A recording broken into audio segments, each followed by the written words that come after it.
اعوذ باللہ من الشیطان الرجیم، بسم اللہ الرحمن الرحیم۔ اولئک هم الوارثون، یہ سورۃ المؤمنون کی آیت نمبر 10 ہے۔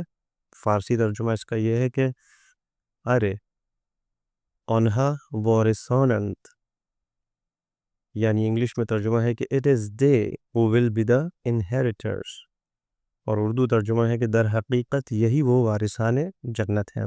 آپ کو پتہ ہے کہ سورۃ المؤمنون میں ہم مومنین کی صفات کی بات کر رہے تھے۔ بہت خوش آمدید فارسی زبان کے اس کورس میں، اور آج ہمارا درس 19 ہے، یعنی لیسن نمبر 19، 19واں درس۔ پہلے ہم اسم کے جو پارٹ 1 پارٹ 2 جو ہے، یعنی ویڈیو اول ویڈیو دوم کو ہم کر چکے ہیں۔ آج ہے اس میں سوم کے عنوان سے، اس میں کچھ اور مزید مطالب پہ ہم ڈسکس کریں گے، جیسے کہ اس میں مصغر، اس میں مصغر یعنی یعنی کسی چیز کے چھوٹے پن کو جب ہم بیان کرنا چاہیں، کسی چیز کے چھوٹے ہونے کو بیان کرنا چاہیں، تو اس کے لیے ہم اس اسم مصغر سے کے فارمولے سے استفادہ کرتے ہیں۔ مثال کے طور پر پہلا جملہ آپ کے سامنے ہے کہ احمد گل های باغچه را آب داد، احمد نے باغیچے کے پھولوں کو پانی دیا۔ اب آپ کو پتہ ہوگا کہ باغ جو ہے وہ اصلی ورڈ ہے، اصلی لفظ ہے، مگر جب ہم اس کے ساتھ اس کے چے لگا دیتے ہیں آخر میں، تو باغچے ہو جاتا ہے، یعنی کہ چھوٹا باغ، اور دراصل باغیچہ جو ہے وہ چھوٹے باغ ہو گیا تھا۔ اسی طریقے سے دوسری مثال ہے کہ محمد دفترچه‌ای یادداشت خود را به همراه برد، دفترچه‌ای یادداشت خود را به همراه برد، محمد اپنی یادداشت کی کاپی، یعنی کہ اپنی جو جس میں وہ اپنی چیزیں لکھ کر سیو کرتا ہے، وہ اپنے ہمراہ لے گیا۔ تو دفتر جو ہے کاپی کو کہتے ہیں فارسی زبان میں، اور دفترچے جب ہم کہیں گے تو اس کا مطلب ہے کہ چھوٹی کاپی، ٹھیک ہے۔ اسی طریقے تیسری مثال ہے کہ در خیابان پسرکی را دیدم که گریه میکرد، پسر کہتے ہیں لڑکے کو، اور پسرک چھوٹے لڑکے کو۔ تو در خیابان میں نے ایک چھوٹے لڑکے کو دیکھا کہ جو رو رہا تھا۔ تو در جملے های بالا، یعنی ان تمام جملوں میں کہ جو جملے جو بالا لکھے ہوئے ہیں، اوپر لکھے ہوئے ہیں، کلمے های باغچے، دفترچے یا پسرک جو ہے وہ اسم ہے، وہی والے اسم چھوٹے والے۔ این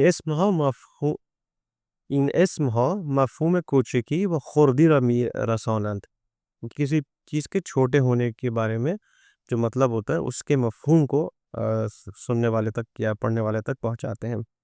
در دستور زبان به چنین اسم های اسم مصغر گفته می شود، اور جب ہم گرامر پڑھتے ہیں تو اس میں ہمیں ان الفاظ کو اسم مصغر کہا جاتا ہے۔ مصغر معنی ہے کوچک شدہ، یعنی کہ جو چیز چھوٹی ہو جائے۔ اس کے بعد کچھ اس کی جو روش ساخت ہے وہ آپ کے سامنے پیش کر دیتے ہیں۔ بہت ہی سمپل ہے کہ اسم ہو یعنی ناؤن ہو اور اس کے ساتھ ہم کاف لگا دیں، یا اسم ہو اور اس کے آگے ہم ہے لگا دیں۔ تو اگر ہم کاف والی مثال کو دیکھیں تو اتاق جو ہے وہ کمرے کو کہتے ہیں، اور اتاقک یعنی کہ چھوٹا کمرہ۔ دختر کہتے ہیں لڑکی کو، دخترک چھوٹی لڑکی۔ مردک مرد یعنی مرد، اور مردک یعنی چھوٹا مرد۔ روبہک، روبہ کہتے ہیں لومڑی کو، اور روبہ یعنی چھوٹی لومڑی۔ اسی طریقے ہے والی مثالوں کو دیکھیں تو اس میں ہمارے پاس ہے باغ چے، دفتر چے، کوچے، کوچے جو چھوٹی گلی کو کہتے ہیں، مورچے یعنی چوٹی کو کہتے ہیں، کتاب چے چھوٹی کتاب کو کہتے ہیں۔ اتاق سے اتاقک، دختر سے دخترک، باغ سے باغچے، کتاب سے کتابچے۔ ٹھیک ہو گیا۔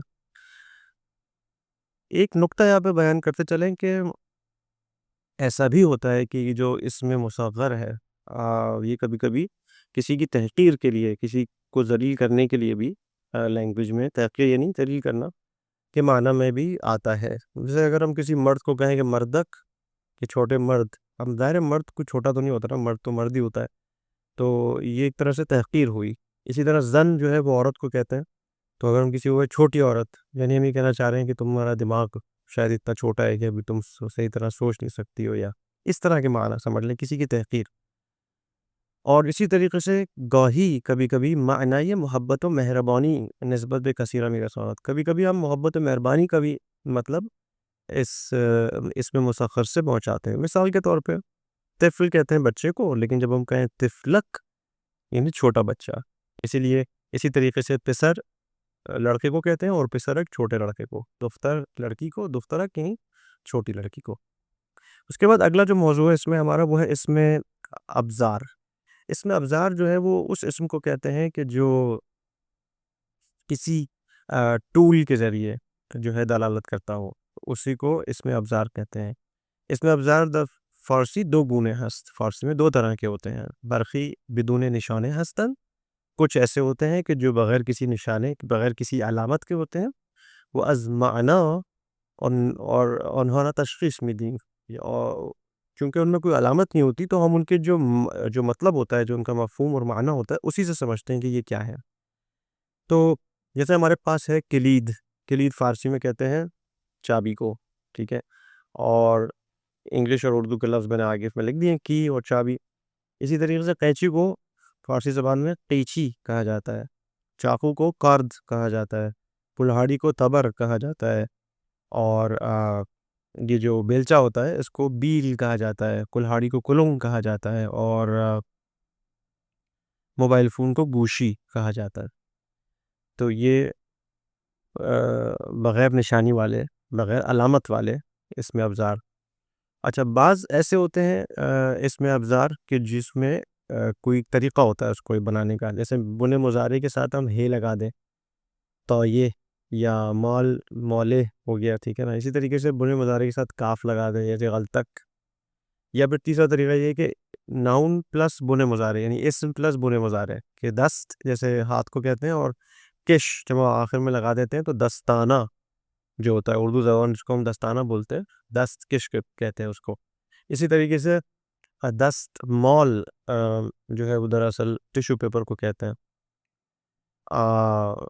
یعنی دست مال جو ہے وہ رومال کو کہتے ہیں، لیکن جب دست مال کے ساتھ ہم کاغذی بھی لگاتے ہیں تو پھر وہ ٹیشو پیپر ہو جاتا ہے. اسی طریقے سے عود سوز، ٹھیک ہے نا، جو خوشبو کو جلاتا ہے، اس میں سے جس کو ہم جلاتے ہیں وہ خوشبو آتی ہے، اس میں سے عود سوز اسے کہتا ہے. تو فارسی زبان میں جیسے مولے ہم کہتے ہیں اس کو، کہ جو اردو میں ہمارا ایک لفظ ہے رندہ، ٹھیک ہے، جس کو کارپینٹرز وغیرہ استعمال کرتے ہیں. اسی طریقے سے رولر جو ہوتا ہے اسے غلطک کہتے ہیں. دستکش جو ہے وہ دستانے، جیسے میں نے لکھ دیا یہاں پہ. دستمال جو ہے وہ رومال، اور عود سوز یعنی کہ وہ جو انسینس برنر ہوتا ہے، جیسے میں نے بتایا تھا کہ خوشبو کے لیے جو ہم ایک چھوٹی سی ڈیوائس استعمال کرتے ہیں کہ جس میں ہم خوشبو ڈال دیتے ہیں اور اس میں وہ آگ سے اس کو جلاتے ہیں، تو وہ عود سوز ہوتا ہے. اس کے بعد جو آخری اس میں جو ہمارے پاس آج موضوع ہے وہ ہے اس میں صوت یا نام ہے اوبا. انگلش میں سے کہتے ہیں اونو مونو پیا، ٹھیک ہے نا. یہی اس کی تلفظ ہے انگریزی زبان میں. مجھے پتا ہے کہ اس میں ٹی بھی ہے، ٹکٹ کی ساؤنڈ نہیں آتی. اونو مونو پیا کہتے ہیں اس کو. اور یہ دراصل ساؤنڈس کی جو نام ہوتے ہیں وہ ہوتے ہیں. میں فارسی زبان میں یہ پیراگراف پڑھوں گا اور اس کا ترجمہ آپ کے سامنے کرتا چلوں گا تاکہ آپ کے لیے آسان ہو جائے. باد کہتے ہیں ہوا کو، باد بشدت، باد یعنی ہوا بہت تیزی کے ساتھ، بڑی شدت کے ساتھ، می وزید چل رہی تھی. برق های درختان یعنی درختوں کے پتے، بر زمین می ریخت اور زمین پر گر رہے تھے. و صدای خش خش آنها اور ان کے جو پتوں کے جو گرنے کی آواز ہوتی ہے نا، خش خش، بے گوش می رسید کانوں میں پہنچ رہی تھی. کمی آن طرف تر اور تھوڑا سا اسی طرف جو ہے، صدای شرشر آبی کہ از شیر می ریخت، کہ صدای شرشر یعنی وہ جو پانی جب گرتا ہے کہیں سے تو اس کو کہتے ہیں، اس گرنے کی جو صدا ہوتی ہے فارسی زبان میں اسے شرشر کہتے ہیں.